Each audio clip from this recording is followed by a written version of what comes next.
శ్రీమతి నారా భువనేశ్వర్ గారికి నా నమస్కారములు. మేడం, నా పేరు శోభన సులభాగతి. నేను ప్రస్తుతం ద్రావిడ విశ్వవిద్యాలయంలో బిఎడ్ ప్రథమ సంవత్సరం చదువుతున్నాను. మా స్వగ్రామం పల్నాడు జిల్లా వెల్లంకొండ మండలం. మీ శ్రీవారు శ్రీ నారా చంద్రబాబు నాయుడు గారి నాయకత్వంలో మీకు నచ్చిన నాయకత్వ లక్షణం ఏమిటి మేడం?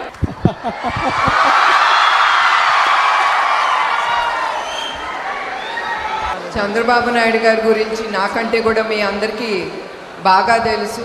ఆయన నాయకత్వం నాకు ఇష్టం. ఎందుకంటే ఏం వచ్చినా డిస్ట్రాక్ట్ అవ్వరు మనిషి. Whether it is high lows, ఏమైనా లైఫ్లో కూడా డిస్ట్రాక్ట్ అవ్వరు. కామ్, కూల్, పేషెన్స్ అనేది నేను కూడా ఆయన చూసి ఇంకా నేర్చుకుంటున్నాను. That is what I like in him.